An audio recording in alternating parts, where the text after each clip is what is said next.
RRB NTPC की जो exam होने वाली है 2020 में, उसकी तैयारी के बारे में दोस्त मैं अपना कुछ जो एक्सपीरियंस है मैं उसको साझा करना चाह रहा हूँ इस वीडियो के माध्यम से।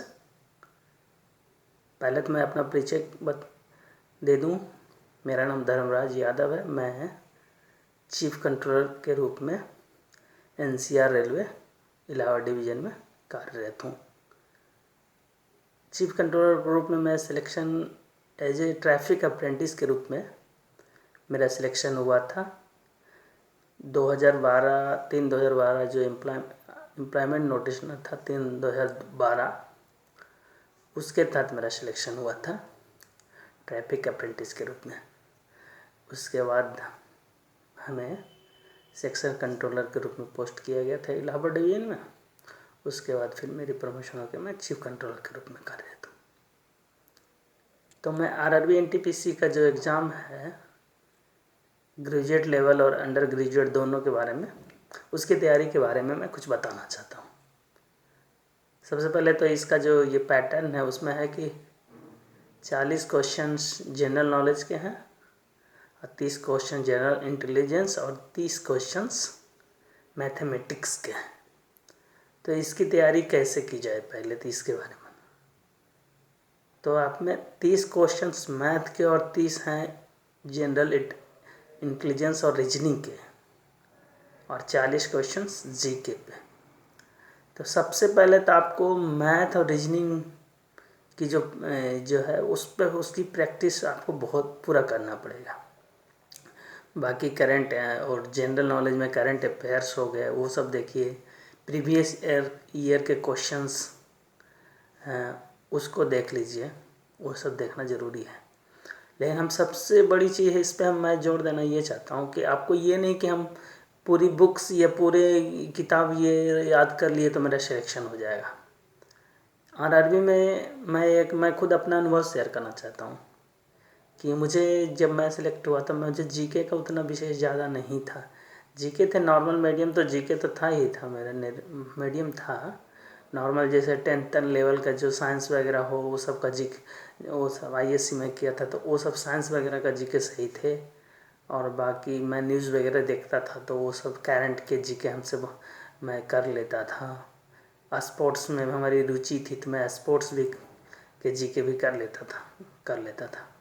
और मैं सबसे ज़्यादा जोर देता था, मैं सबसे ज़्यादा जोर देता था मैथ रीजनिंग पे।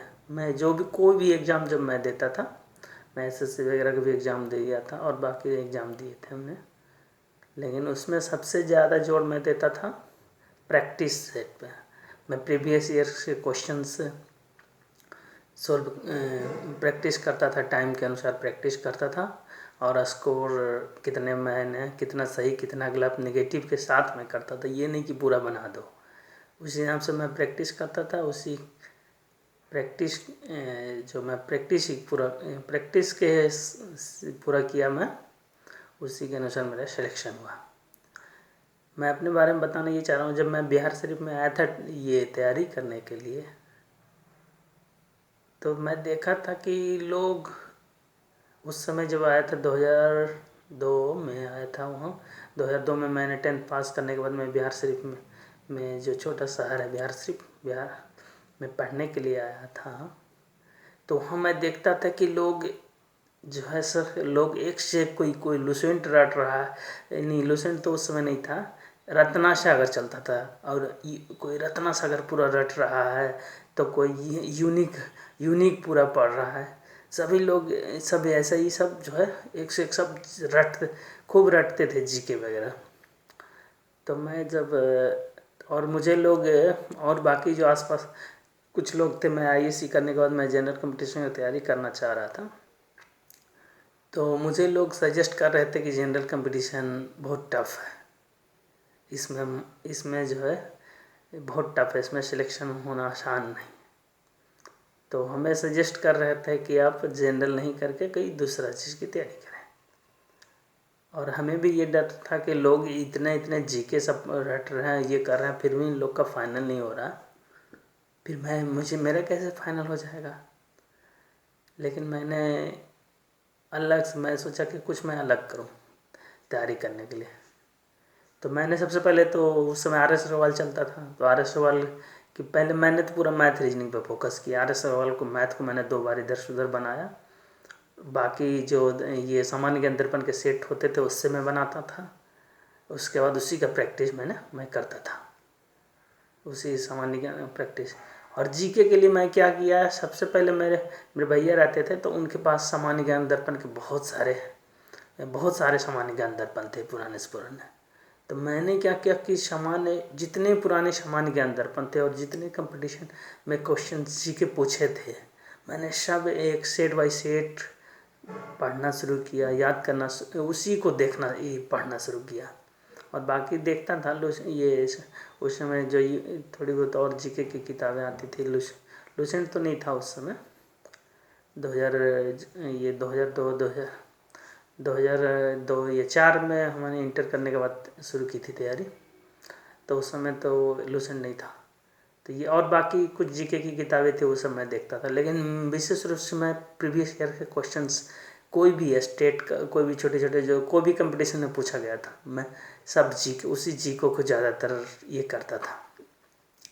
तो उससे बेनिफिट ये हुआ था कि जनरली कुछ क्वेश्चंस फिक्स रहते हैं कि वही सब नॉर्मल क्वेश्चंस रहते हैं जो हमेशा, जैसे मैं बात ये हो रही है कि राज्य नहीं, देश और देश की राजधानी के बारे में। तो मैं देख रहा था कि उसमें ये रत्नासागर जो जीके का किताब था उसमें बहुत सारे सब देश, उसकी राजधानी और उसकी करेंसी के बारे में पूरा था।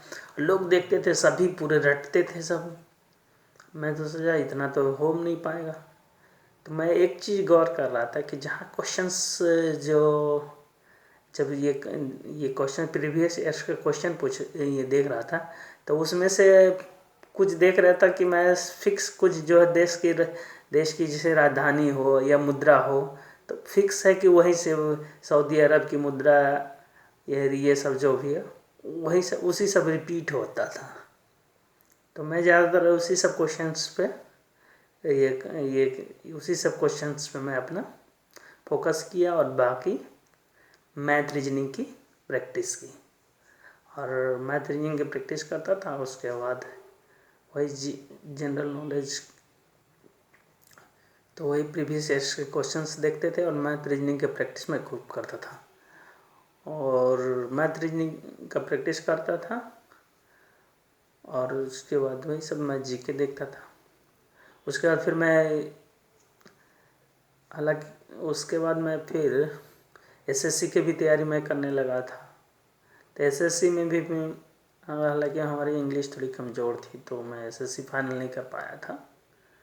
लेकिन वो एसएससी में ये मैथ उसमें तो बहुत रहते थे, मेंस में 100 क्वेश्चंस मैथ रहते थे मेंस में, ग्रेजुएट लेवल में। और पीटी में भी 50 मैथ और 50 रीजनिंग रहता था। तो उसमें भी मैथ रीजनिंग का पूरा इम्पोर्टेंस था। तो उसका भी बेनिफिट हमें मिल रहा था कि मैथ रीजनिंग पे ही ज़्यादा जोर देता था उसमें भी। तो सबसे बड़ी चीज़ कि अगर मैथ रीजनिंग पे आप पूरा फोकस करेंगे तो जैसे अभी 60 क्वेश्चंस हैं, 30 मैथ और 30 रीजनिंग के।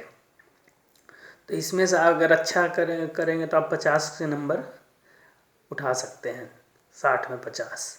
और जीके आपका नॉर्मल भी है तो 40 में अगर ये 50 इधर ले आए और उसके बाद 40 में अगर जीके कुछ अच्छा जीके मीडियम भी रहा तो फिर भी आपका सिलेक्शन होने की संभावना रहते हैं। अब मैथ रीजनिंग में सबसे बड़ी चीज़ है कि मैथ रीजनिंग अगर आप सही कर दिए तो उसमें मार्क्स सही उठ जाते हैं, सही मिल जाते हैं मार्क्स उसमें मैथ रीजनिंग के, क्योंकि उसमें गलती होने की अगर प्रैक्टिस अच्छा है और आपने किया तो उसमें गलतियां होने की संभावना कम रहती है। मैथ में खासकर, रीजनिंग में तो कुछ गलतियां होती है, मैथ में गलतियां होने की संभावना कम रहती है, तो उससे मार्क्स मिल जाते हैं। और जीके में भी, जीके ऐसा नहीं कि जीके में आपको कुछ नहीं, जीके के बारे में भी आपको जैसे 10th लेवल तक का जो भी है साइंस वगैरह का जीके पूरा कवर होना चाहिए, क्योंकि वो सब भी जीके तो ज़रूरी है। साइंस वगैरह का जीके कवर होना चाहिए, करंट अच्छा होना चाहिए, और स्पोर्ट्स के जो जीके होते हैं वो सब सही होना चाहिए। तो उस हिसाब से आप 40 में से उसमें भी आप 30 कर सकते हैं अगर आप 100 में 80 इतना अगर 80 कर सकते हैं तो आपका पक्का कम से कम सिलेक्शन होने की संभावना रहेगा। तो मेरा ये अपना कुछ अनुभव था, उसके बारे में बताया। नेक्स्ट वीडियो में मैं जो आरआरबी का जो एग्ज़ाम्स ले रहे हैं हर पोस्ट के बारे में, उसके बारे में मैं बताऊंगा, और उसके कौन सा पोस्ट क्या है, किस पोस्ट की वरीयता देनी चाहिए, और किस पोस्ट के क्या कार्य है, उसके बारे में चर्चा करूंगा। आगे के वीडियो में भी और कुछ बहुत सारी चर्चा करेंगे। ठीक है।